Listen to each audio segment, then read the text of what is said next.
Hello guys, welcome back to my YouTube channel Riyaz blog. তো আজকের ব্লগটা আমি এখান থেকেই শুরু করছি। তো সকাল সকাল বেরিয়ে পড়েছি আমি ব্যাগ নিয়ে বাজারের জন্য। তো আজকে আমাদের শীতলা পুজো আছে, তো যার জন্য আমি ফল বাজার করতে যাচ্ছি, ফল ফুল এইসব নেব। তো এখন হাটে যাব। আমার বোনকে বলেছিলাম, মেঘাকে বলেছিলাম যাওয়ার জন্য আমার সাথে। তো ও যেহেতু উপোস করেছে, ও গন্ডি কাটবে, তো আমাকে বলছে সাইকেল চালিয়ে গেলে আমার কষ্ট হবে, তো সেই জন্য ও আর যায়নি। তা আমি ভাবলাম আমি একাই চলে যাই, গিয়ে বাজারটা করে নিয়ে আসি। আর এটা বলবো না যে তোমাদেরকে যে আমি মানে বাজারে গিয়ে কী কী কিনি দেখাবো, দেখাতে পারবো না হয়তো, কারণ হাটে বাজারে তো ভিড় পড়বে, আর আমি একা তো ক্যামেরা নিয়ে ফের ফলমূল এইসব তো বাজার করতে পারবো না। তো যার কারণে ক্যামেরা ওখানে মানে ভিডিও করতে পারবো না। আমি এসে তোমাদের দেখাবো কী কী নিয়ে নিয়ে আসবো, কী কী কিনবো। তো এখন যাই, তাড়াতাড়ি বাজারটা করে আসি, আর তারপর আবার এসে তোমাদের সাথে কথা বলবো, কারণ এমনিও 9টা বেজে গেছে, দেরিও হয়ে গেছে। তো আমার দিদা এখন কাজ করছে ঘরে, তো কাজগুলো গুছিয়ে নিয়ে উনি স্নান টান করে পুজোর কাজে বসবে। আর আমার সকালবেলা যে কাজগুলো থাকে সেগুলো আমার হয়ে গেছে। আমি এখন পান্তা ভাত খেয়েছি, যেহেতু আজকে গরম ভাত খেতে নেই, ঠান্ডা খেতে হয়। তো পান্তা ভাত খেয়ে নিয়েছি, সকাল সকাল খেয়ে নিয়েছি, তো খেয়ে এবার বেরিয়ে পড়েছি। তো চলো এখন বাজারটা তাড়াতাড়ি করে আসি, আবার পরে দেখা হবে। তো বন্ধুরা, হাট থেকে আমি চলে এসেছি, দেখো কি কি নিয়ে এসেছি তোমাদেরকে দেখাই, মানে যাওয়া আর আসা হাটে থেকে। তো দেখো বন্ধুরা, এই ফলগুলো কিনে নিয়ে এসেছি। তো আজকে তো হাটবার নয় আমাদের মানে বাজারে, যেহেতু 3 দিন, সপ্তাহে 3 দিন বাজার বসে বড় করে, আর আজকে এমনি বাজার। তো এই 4-5 রকমের ফল, আর এতে বাতাসা সন্দেশ এইসব রয়েছে, এই কটা নিয়েই চলে এসেছি। তো চলো। তো বন্ধুরা, তোমরা তো দেখলে বাজার থেকে চলে এসেছি, অল্প ফল নিয়ে এসেছি, কারণ সত্যি বলবো তোমার হাটে এত দাম বলছে ফলের, যে ধারণার বাইরে। আর বেশি ফল আমি নিইনি এই কারণে, কারণ আমাদের বাড়িতে ফল কেউ খেতে চায় না ঠিক করে। এবারে যা প্রসাদ যা হবে ওই ঠাকুরতলায় মানে ওখানে দিয়ে এসে, আর যেটুকুনি থাকবে ওই অল্প অল্প করে আমরা সবাই খাই। তো এখন যাই, এখন ঠাকুরের যে রেকাবিগুলো হয় না, মানে যাতে করে আমরা মানে প্রসাদ দেব, তো সেইগুলোকে একটু ধুবো, মানে পরিষ্কার করব, করে তারপর স্নান টান করবো, করে তারপরে পুজোর কাজে আমি বসবো না, মানে দিদাই বসবে। আমি খুব একটা বসি না, কারণ আমি অত ভালো করে কিছু জানি না, কিন্তু হ্যাঁ যেটুকুনি জানি, পারবো না এরকম নয়, পারবো, কিন্তু যে উনি তো বড় মানে গুরুজন, উনি সব থেকে ভালো বেশি জানে, তা সেই জন্য উনিই বসবে, আমি একটু ওনার হাতে হাতে কাজগুলো করে দেব। তো চলো এখন গিয়ে ধুয়ে নিই। তো বন্ধুরা, এখন আমরা ঠাকুরতলায় যাচ্ছি, অনেকক্ষণ আগেই পুজো শুরু হয়ে গেছে, তো এখন হয়তো গন্ডি কাটা চলছে। তো চলো তোমাদেরকেও সেগুলো শেয়ার করি, দেখাই, চলো। আর আজকে প্রচণ্ড রোদ্দুর উঠেছে, ঠিক আছে, আর আমি স্নান টান হয়ে গেছে, আর ভালো একটা কুর্তিও পরে নিয়েছি, নিয়ে এবার যাচ্ছি ঠাকুরতলার দিকে। তো চলো দেখি কে কে এসছে। কৃষ্ণা দিতে এসে চলে গেছে, তখন আমি গিয়েছিলাম একবার ঠাকুরতলায়, গিয়ে দেখছিলাম যে সবে মানে ডালা আসছে। তো এখন যাই, তো চলো গিয়ে দেখাই ওখানে কি হচ্ছে। আমার তো লেট হয়ে গেছে আসতে, নাহলে তোমাদেরকে গন্ডি কাটাটা দেখাবার ইচ্ছা ছিল, তো জানি না এখনও হচ্ছে কি না। তো তাড়াতাড়ি যাই, গিয়ে তোমাদের দেখাই। তো বন্ধুরা, ঠাকুরতলায় চলে এসেছি, আসা মাত্রই দেখছি যে মায়ের গন্ডি কাটা চলছে। তো আমার একটু আসতে লেট হয়ে গেছিলো, তো পুরোটা আমি তুলতে পারিনি, যেটুখানি পেরেছি সেটুখানি তুলেছি। তো এখন সবাই গন্ডি কাটছে, আমার মামি ছিল, বোন ছিল, আরও অনেকে ছিল পাড়ার, সবাই গন্ডি কাটছিল।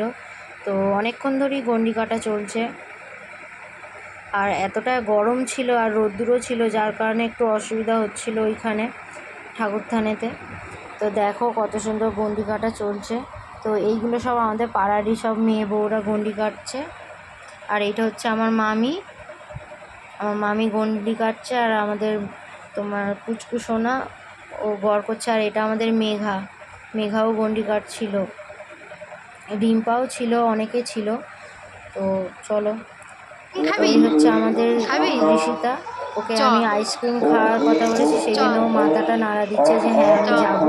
তো ওকে বলছি ফুচকা খাবো চল, তো ও বলছে হ্যাঁ যাবো। চলো, তো ওর সাথে একটু কথা বলার পরে আবার এইদিকে দেখছি যে গন্ডি কাটা শেষের পথে সবাই প্রণাম করে নিচ্ছে, যাদের গন্ডি কাটা হয়ে গেছে তারা প্রণাম করে চলে যাচ্ছে। আর এই হচ্ছে আমাদের একটা দিদা। তো চলো বন্ধুরা, ঠাকুরতলা থেকে তো চলে এসেছি, এসে ওখানে একটু ফুচকা খেলাম, আইসক্রিম খেলাম, ওখানে দোকান বসেছে দুটো। তো ওখান থেকে এসে তো 10 টাকার করে ফুচকা খেয়েছিলাম আমি আর নিকিতা, আর একটা করে আইসক্রিম খেয়েছি, খেয়ে চলে এসেছি। কারণ এখন ধুনো পোড়ানো হবে, আর ওখানে বারবার গান চলছে, ঠিক আছে, বোঝা যাচ্ছে না। তো দেখেছো আইসক্রিম না খেতে খেতেই আমার কাছে শুরু হয়ে গেছে। তো চলো যখন ধুনো পোড়ানো হবে তখন আবার তোমাদেরকে দেখাবো। এখন একটু বাড়ি এসেছি। বন্ধুরা দেখো আমাদের ঋষিতাকে দেখো, একদম ছোট্ট একটুখানি। আসো আসো, দাঁড়াও ওকে ব্যাক ক্যামেরা করে করি, তারপর লাভার জন্য যেই লাভিয়ে দিচ্ছি ও চলে যাচ্ছে একা হেঁটে হেঁটে। এইদিকে আয়, এইদিকে আয়, এই ঋষিতা এইদিকে আয়, এইদিকে এইদিকে চ, এইদিকে যাবো, এইদিকে চ, আয় এইদিকে আয়, চলো। কি কিউট দেখো, ওকে কি সুন্দর কিউট লাগছে, রোদ্দুরে দাঁড়িয়ে আছে ওই দেখ হাঁদার মতো। আয় এখানে আয়। তারপর আবার চলে আসলাম ঠাকুর থানে, এসে দেখছি ধুনো পোড়ানো চলছে। তো এতটা রোদ্দুর যে ওখানে ধুনো পোড়ানোরও অসুবিধা হচ্ছিল, তাও তার উপরে হাওয়া চলছিল। গরম হতে পারে কিন্তু হাওয়া খুব সুন্দর চলছিল। তো এই দাদুটা প্রথম আমি দেখছি আমাদের পাড়ায় মানে ধুনো পোড়ানোর জন্য ডাকা হয়েছে। তো দাদুটা খুব সুন্দর ধুনো পোড়াচ্ছিল। তো ওনার তো ভালোই বয়স হয়েছে, তো উনি সব কিছু করতে পারছিলেন না। তো যেটুখানি পেরেছে খুব ভালো করেছে উনি, কারণ আমার দাদুরা ধুনো পোড়ায়। তো আমার দাদু গিয়েছিল দোকানে, বাজারে গিয়েছে, যার কারণে আজকে পুজোতে আসতে পারেনি। তো এই দাদুটাকে দিয়ে ধুনো পোড়ানো হয়েছে। তো দেখো কত সুন্দর ধুনো পোড়ানো চলছে। তো খুব সুন্দরভাবে পোড়াচ্ছিল, আমার তো খুব ভালো লাগছিল। অনেকেই পোড়াচ্ছিল, তো কমসে কম 20-30 জনের ওপরে হবে ধুনো পোড়াচ্ছিল। তো আমি সেই মুহূর্তটাকে তুলে ধরেছি এখানে তোমাদের সাথে শেয়ার করব বলে। তো তোমরা কমেন্ট করে বলবে যে কত সুন্দর হয়েছে বা তোমাদের কতটা ভালো লেগেছে। তো তারপর চলে এসেছি মা মনসা মায়ের থানে। তো এখানে দুধ কলা দেওয়া ছিল, তো দেখতেই পাচ্ছ এখানের এখনও পুজো হয়নি। তারপর চলে এসেছি মায়ের কাছে, যেখানে আমাদের মা রয়েছে, মানে মা শীতলা রয়েছে যে মন্দিরে। তো সেইখানে এসেছি। আমি একটু ভিতরে ঢুকেছিলাম, তখন পুরোহিত ছিল না, মাকে তোমাদেরকে দর্শন করাবার জন্য। তো আর বছরে এখানে ধূপ দিয়েছিল আর মোমবাতি জ্বেলেছিল, তো মায়ের কাপড় পুড়ে গেছিলো, যার কারণে এখানে ধূপ মোমবাতি জ্বালা বারণ ছিল, শুধু একটাই মোমবাতি জ্বলছে। তারপরে বাস্তা থানের এইদিকে তোমাদের একটু দেখালাম যে কতগুলো ডালা দেওয়া হয়েছে। তারপরে আমি অনেকটা দূরে চলে এসেছি। তো এখানে চলছে তোমার যারা ধুনো পুড়িয়েছে গণ্ডি কেটেছে তারা অঞ্জলি দিচ্ছে এইখানে, আর আমি এখানে বসে রয়েছি আমার দিদাদের সাথে। তো গরম লাগছিলো, যার কারণে একটা ছাওয়া দিকে এসে বসেছিলাম। তো আমার দিদাকে বলছিল একটু হাই করো, কিন্তু হাই করছিল না। তো তারপরে এখানে মা মনসা থানে এখানে পুজো হয়ে গেছে, তো এখানে দুধ কলা ঢালা হচ্ছিলো। তো দুধ রাস্তার মধ্যে চলে এসেছিলো, যার কারণে দুধগুলোকে বালতিতে ভরে যে দুধ রাস্তায় এসেছিলো সেটাকে আমরা পরিষ্কার করে দিয়েছি। তো আমার দিদা ছিল সেটা পরিষ্কার করছিল। তারপরে রাস্তা থানে পুজো শুরু হয়ে গেল। ওখান থেকে এবারে আস্তে আস্তে আমরা চলে এসেছি, আসার পরে ফের হোম শুরু হয়েছে। তো এই হোমের পরেই পুজোটা শেষ হয়ে যাবে। তো হোম চলছে এখন, আর খুব সুন্দর হাওয়া চলছিল, যার কারণে কাঠগুলো খুব সুন্দর পুড়ে যাচ্ছিল। তো দেখো বন্ধুরা, তো আমি তো ভিডিওটা করবো বলে তোমাদের সাথে শেয়ার করবো বলে ওখানে গিয়েছিলাম। রাস্তার মধ্যে হচ্ছিল, তো ওখানে খুব ভিড়ও পড়ে গিয়েছিল, তাড়াহুড়ো করে যেখানে হোমের আগুনটা দেখিয়েছি। তো চলো। তো বন্ধুরা যখন আমাদের হোম হচ্ছিল, হোমের পরেতেই পুজো শেষ হয়ে গেছিল। তো পূজা শেষ হয়ে যাওয়ার পরে আমি বাড়ি চলে এসে অনেক কাজ করেছি, তারপর রান্নার জোগাড় করেছি। যেহেতু শীতলা পুজো হলে পান্তা ভাত খেতে হয়, মানে উনান জ্বালতে নেই, তো যার কারণে ভাত হয়নি। তো তোমরা আমার টিপ দেখেই বুঝতে পারছো এটা হোমের টিপ।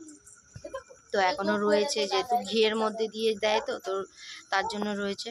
তো তারপরে গিয়েছিলাম তো তারপরে কাজ টাজ করে নিয়ে চলে গিয়েছিলাম সন্ধ্যাবেলায় তোমার টিউশনি পড়াতে। তো আজকে সকালে টিউশনি পড়ানো ছিল না, তো ছিল সন্ধ্যাবেলায় ছিল, তো আমি 6:30টার সময় গিয়েছিলাম।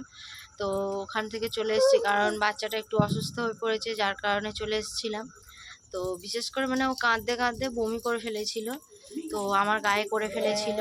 তো যার কারণে বৌদি বললো যে আজকে আর পড়াতে হবে না, তো ছেড়ে দে। তো চলে এসেছি, এসে রান্না টান্না করে এখন খেয়ে মানে খাওয়া দাওয়া হয়ে গেছে, ঠিক আছে।